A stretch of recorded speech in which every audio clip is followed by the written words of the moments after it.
dikeroyok terus dengan beberapa orang lah, lumayan banyak gitu. Dan di saat itu saya sedikit punya dendam namanya. Awalnya dendam. Saya akan belajar suatu ilmu yang bisa jaga diri.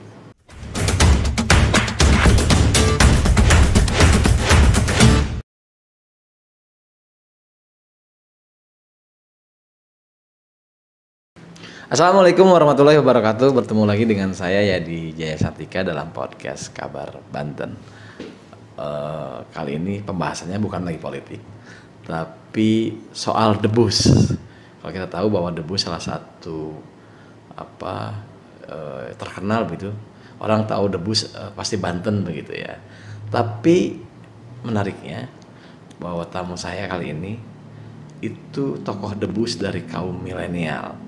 Masih sangat muda dan sering diundang ke berbagai negara, dan rencananya hari Kamis besok akan berangkat ke Malaysia gitu, untuk undangan soal debus. Ini dia Kang Hasan Aminuddin, panggilannya Kang Amin. Ya, Assalamualaikum. Waalaikumsalam. Kang Amin, debus dalam pemikiran saya sesuatu yang mungkin ya kebanyakan orang sesuatu yang ngeri-ngeri sedap gitu ya. Berkaitan dengan senjata tajam, Ya, betul. kebal dibacok lah kayak gitu ya. Nah, buat milenial mungkin juga hal yang tabu begitu ya. Ya, betul. Nah, apa yang membuat dan bagaimana awalnya Kang Amin ini sampai kemudian dikenal sebagai salah satu tokoh milenial di dunia debus. Ya. Gimana tuh Kang? Ya, sebelumnya sih dari kecil kita satu keluarga itu emang lingkungannya silat. Sebelumnya silat. Saya dari kecil dilatih silat, kebetulan di perguruan Haji Salam di Pekalongan. Ya. Dengan om saya sendiri, salah satunya dengan bapak saya.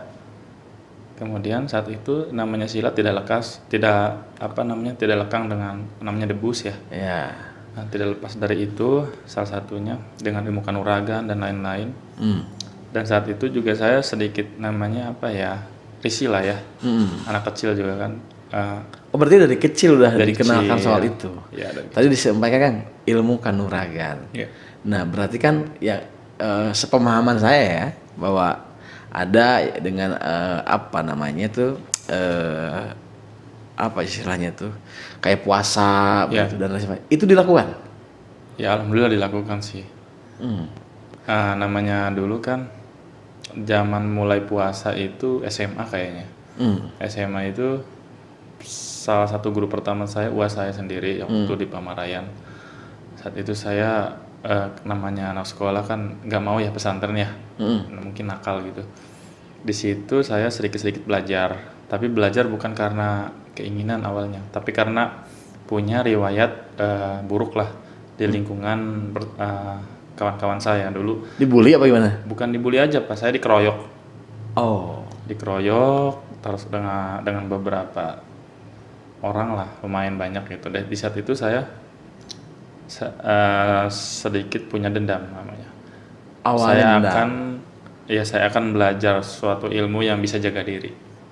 Intinya untuk menjaga diri. Awalnya memang dendam lah begitu. Dendam buat jaga diri. Selain daripada silat, tapi saya juga harus punya ilmu ketahanan seperti itu kan. Nah, di situ saya sedikit-sedikit belajar dengan beberapa guru ya dari SMA. Sampai saat ini gitu ya. Selain di Banten juga di beberapa daerah saya belajar juga gitu.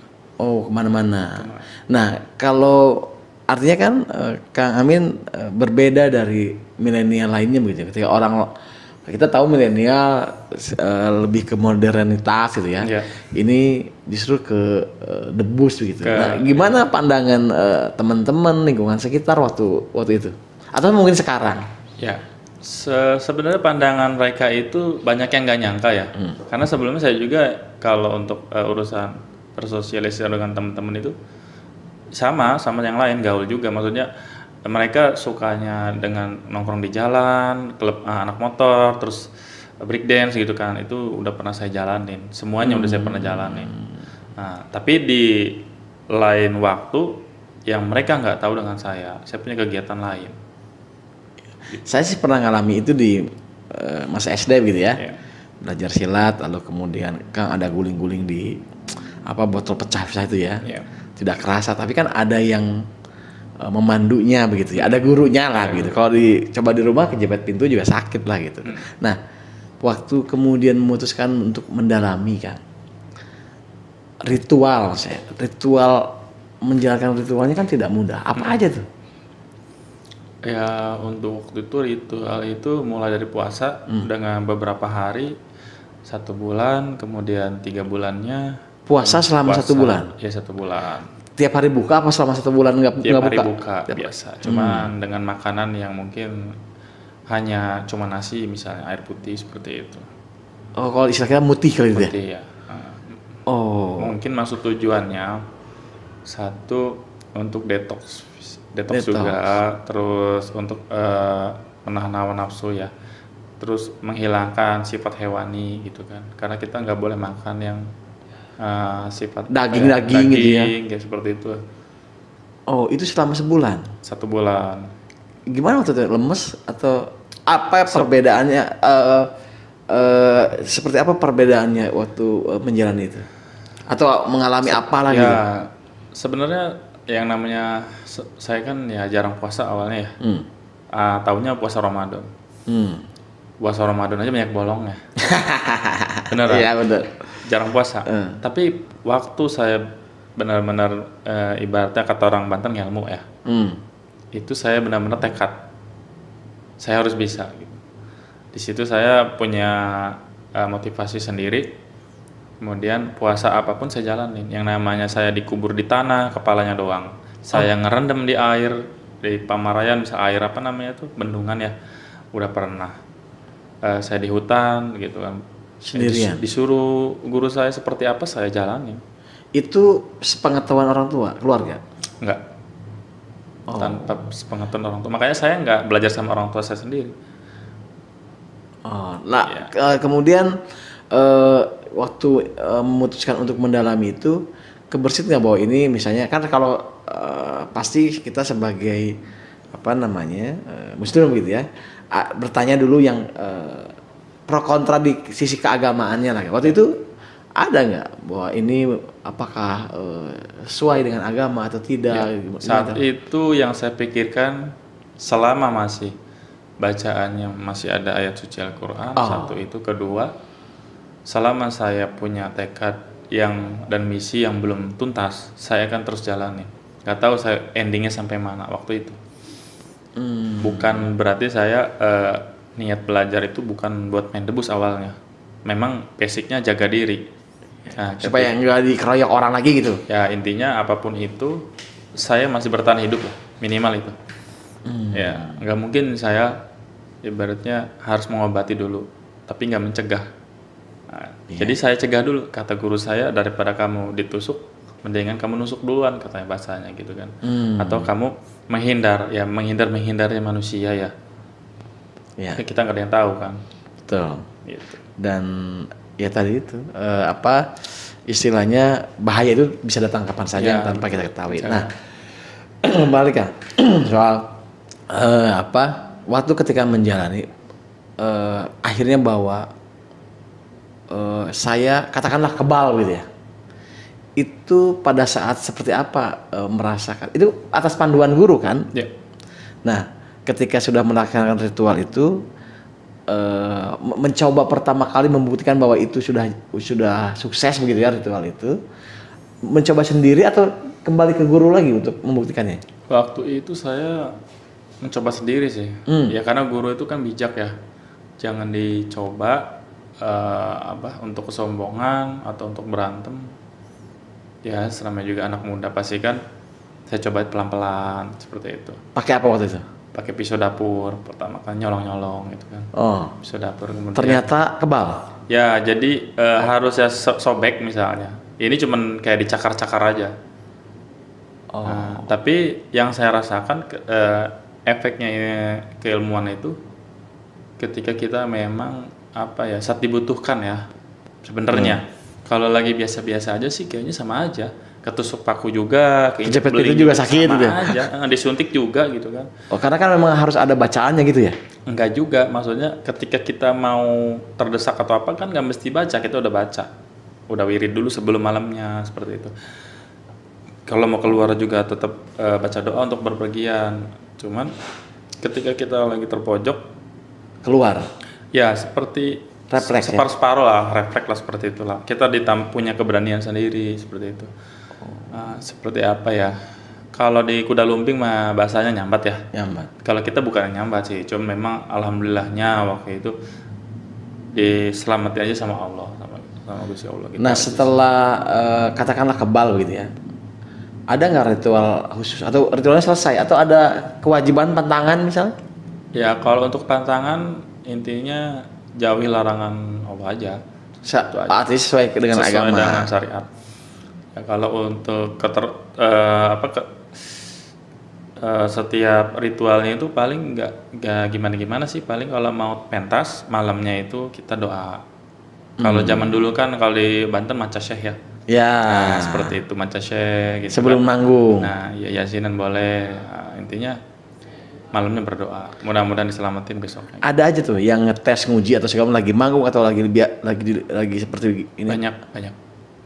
Bagaimana kerasanya tuh Bang kalau ini lagi ada ngetes? Terasa itu kita seperti apa ya? Ya kayak pertama linglung, terus kedua lupa bacaan kadang. Dibikin nggak fokus, ya, jadi bisa diganggu jebol fokusnya. seperti itu. Ya namanya yang ngeganggu kan namanya setan ya, kita kan nggak tahu bentuknya seperti apa, bisikan mungkin. Pernah ngalami kebobolan atau maksudnya sampai kemudian terluka? Pernah saya waktu itu acara apa ya? Salah satu celebration atau ulang tahunnya acara tertentu lah ya, ormas itu. Saya waktu itu ditusuk pakai almadat di sebelah sini. Ya mukul orang lain. Oh. Nah, jadi kayak nggak fokus, nggak baca dulu waktu sebelum main, akhirnya tembus 3 cm ke dalam, dicabut berdarah. Nah di situ saya rame dong penonton. nggak tahu, nggak ngeliat, saya pegang. Nah di situ saya mulai apa ya namanya ya, sadarlah bahwa doa itu penting, nggak boleh takabur bahasanya. Iya. Dan berarti kita udah kebal selamanya, tetap doa itu perlu. Sesatunya orang kita izin sama warga setempat, sama karuan leluhur, terus ya kan doa sama Gusti Allah gitu. Nah sekarang ketika kemudian sudah apa ya, katakan sudah menguasai ilmu itu, pernah ada kejadian sampai kemudian dikeroyok, dirampok atau apa yang membuat Kang Amin terdesak lalu kemudian itu keluar? Kalau dirampok justru belum pernah ya, dikeroyok belum pernah, alhamdulillah, karena saya banyak teman. Itu banyak saudara di mana-mana gitu kan. Tapi kalau kecelakaan sering. Dulu saya kecelakaan di Tangerang ya. Kecelakaan kendaraan. Motor saya masuk jurang. Sama saya itu. Ketika motor saya hancur, ya masuk jurang itu kan ke rumah warga. Saya juga bingung. Nggak kenapa-napa. Padahal itu tabrakan keras atau gimana? Bukan tabrakan, saya masuk jurang aja. Harusnya lepas kendali. Harus saya belok kanan, ini lurus. Nah, gitu. Jadi di bawahnya rumah warga, kan itunya tinggi banget jalannya. Itu kecepatan tinggi waktu itu balapan. Ya. Hancur. Jadi saya tuh nggak pakai helm. Kepala saya kebentur di tanah itu, sempet pingsan sebentar.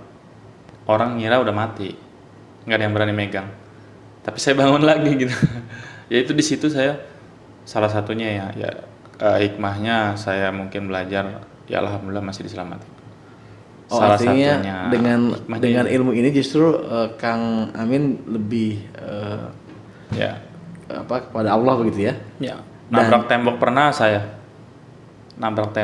Jadi waktu itu gelap, lampu motor saya mati. Kecepatan 80 itu nabrak temboknya hancur. Motornya hancur juga. Saya cuma merah-merah aja. Nah Kang, katakanlah sebelum menguasai ilmu ini dan setelah ini, apa yang paling dirasakan perbedaannya, rasa-rasanya apa yang bedanya apa waktu dengan yang waktu normal lah kata-kata dengan sekarang? Yang pertama sih saya kalau lagi apa ya namanya lagi emosi atau seperti apa mungkin seperti ada yang intinya saya berani lah pertama. Yang pertama lebih berani, lebih percaya diri, kemudian lebih di sisi lain ya lebih tawadu lah ya. Ketika saya ini khawatir sombong, ya jauh dari sombong justru. Ya saya ini belum ada apa-apanya gitu kan.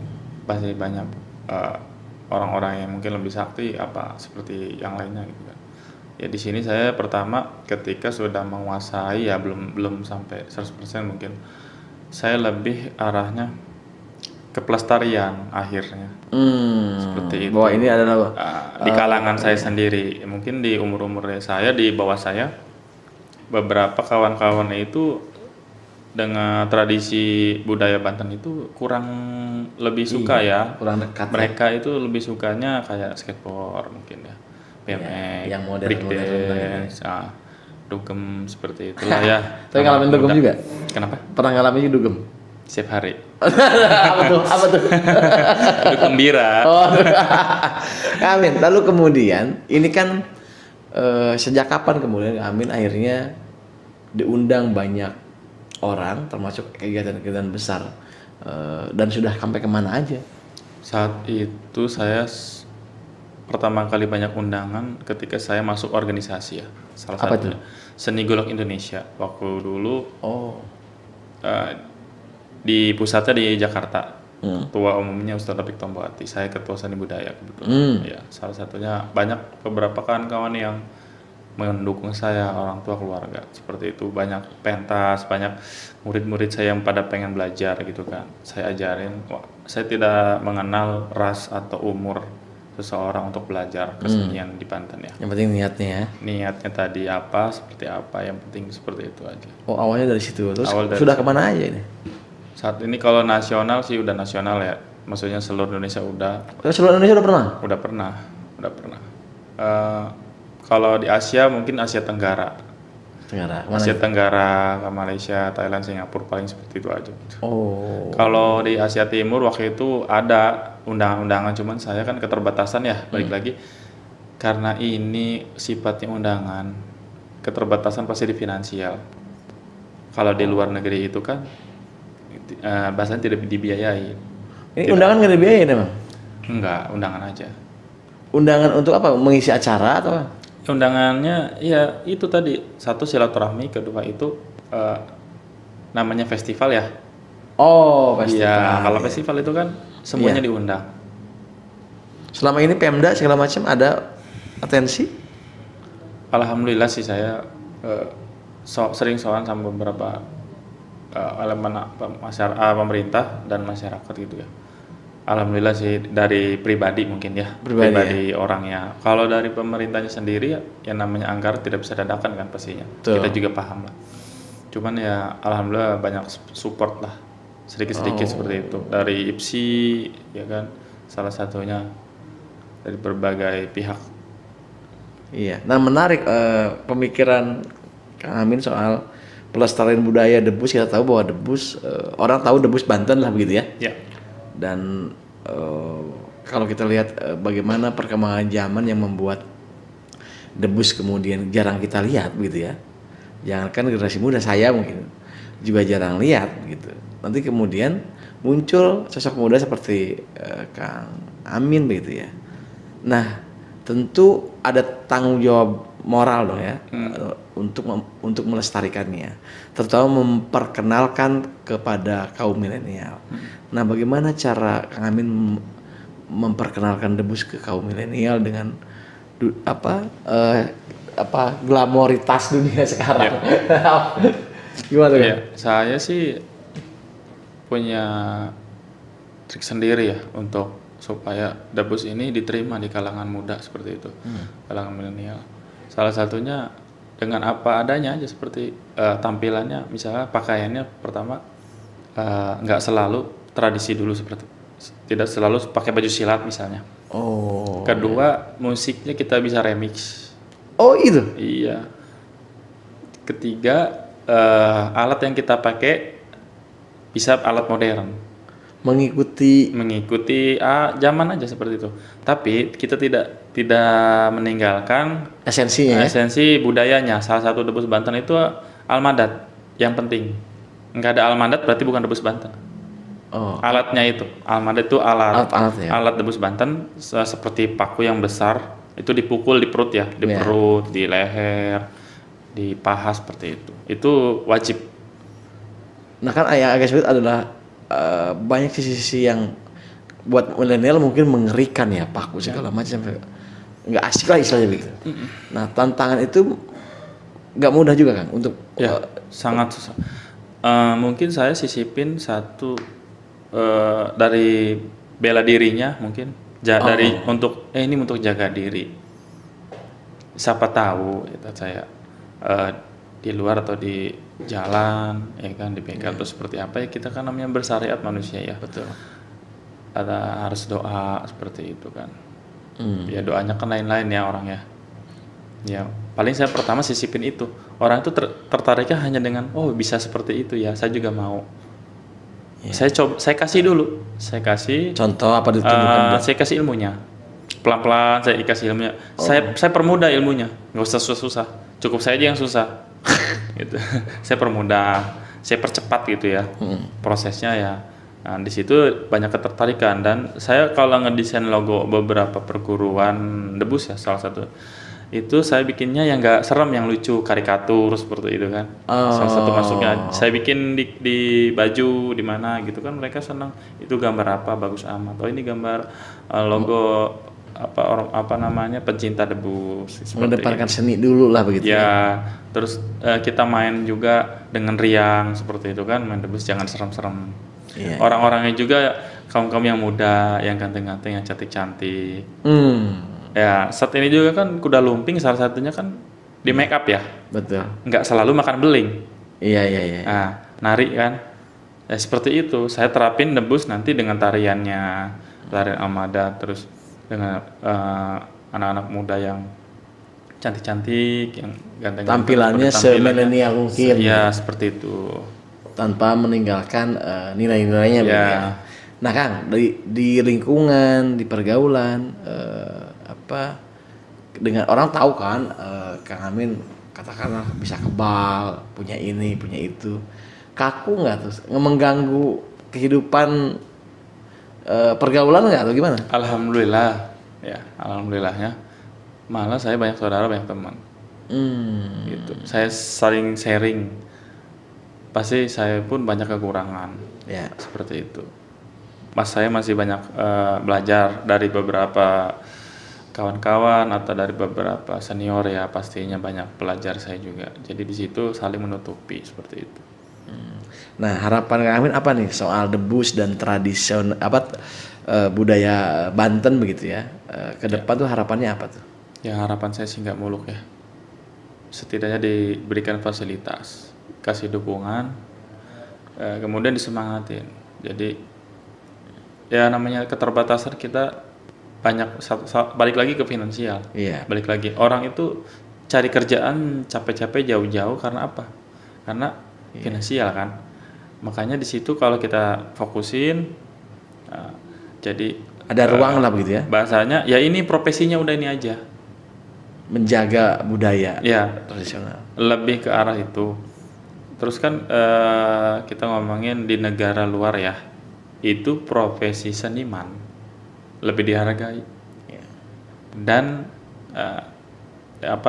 grade-nya lumayan lah bahasanya, dari penghasilannya ya seperti itu, karena dia akhirnya fokus kan ke apa yang dia buat ya. Seperti itu.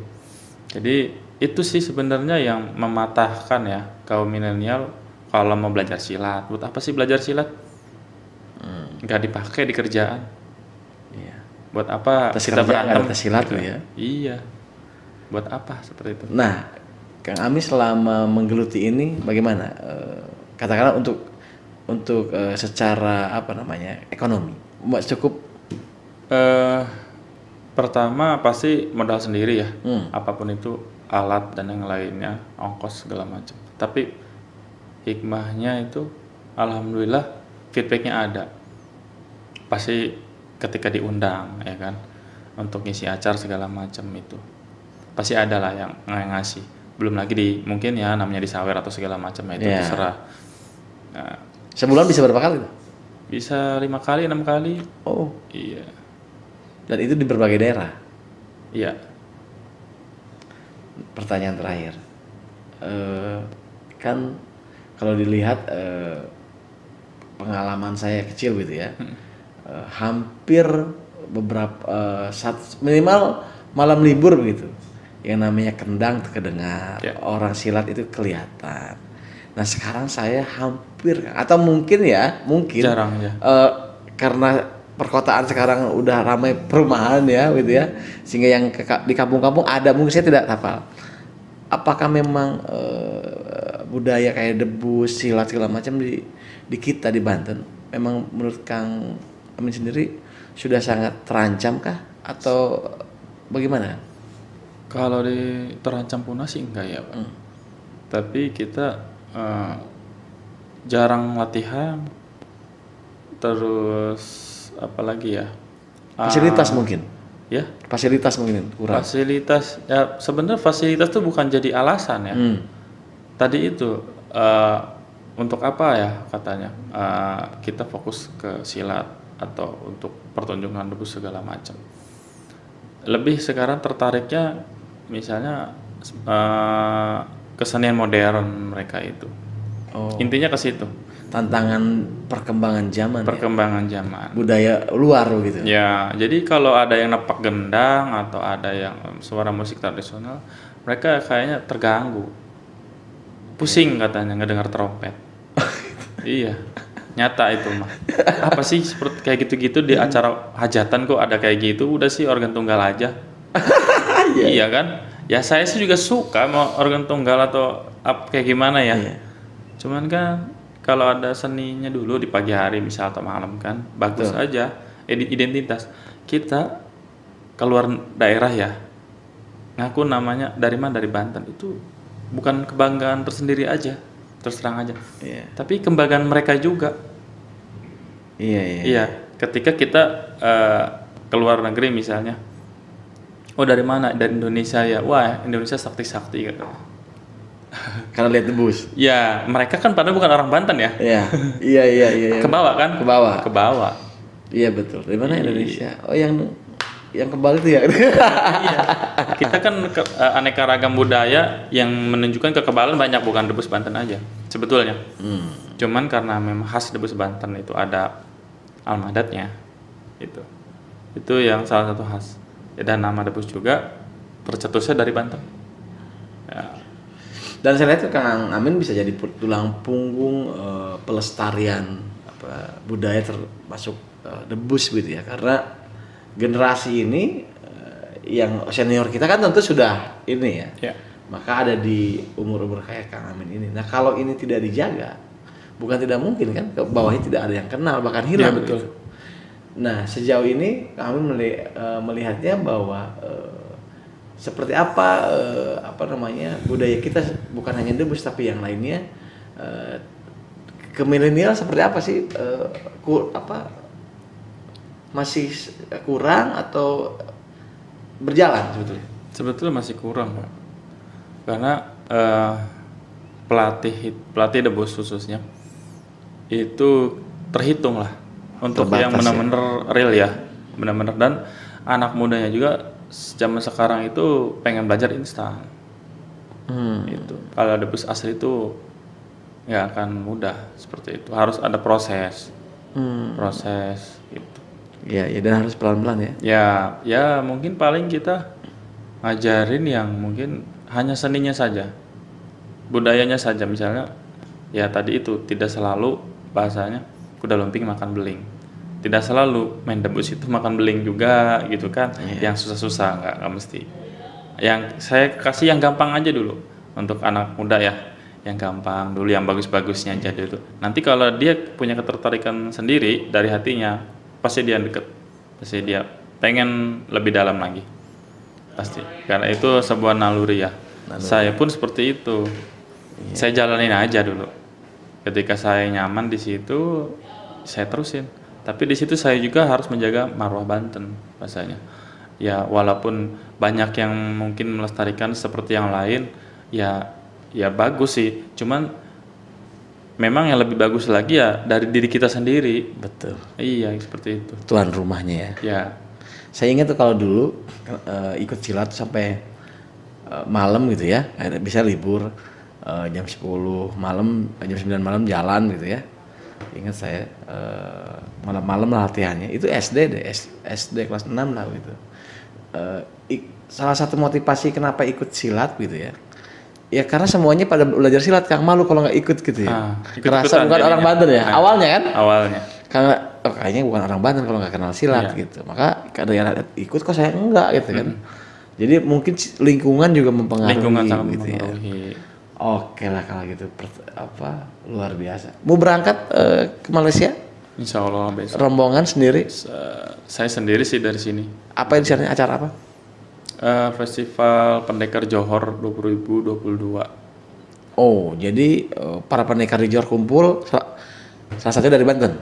Salah satunya. Ya undangan sih sebenarnya di semua negara ya mungkin ya. Karena kan salah satu negara rumpun Melayu yang punya tradisi silat salah satunya Malaysia. Kita juga tidak bisa memungkiri rebutan. Dari dulu kan kita sering gesekan ya.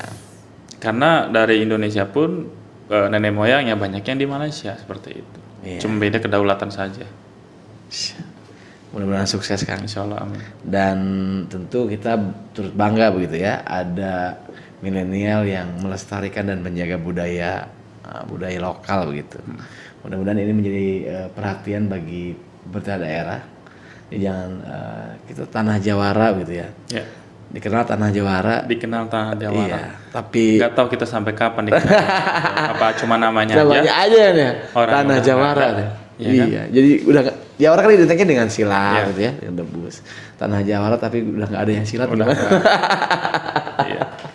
Baik, Amin, terima kasih banyak. Sama-sama. Sukses selalu, salam buat teman-teman. Siap. Dan mudah-mudahan nanti sukses di ke depan gitu ya. Insyaallah, amin. Oke, baiklah pemirsa Kabar Banten TV, demikianlah podcast kita kali ini. Menarik sekali dengan tokoh muda, tokoh milenial, tokoh debus milenial, Kang Hasan Aminuddin. Kita doakan beliau sukses dalam menjalankan melestarikan budaya Banten. Sampai ketemu lagi. Wassalamualaikum warahmatullahi wabarakatuh. Waalaikumsalam.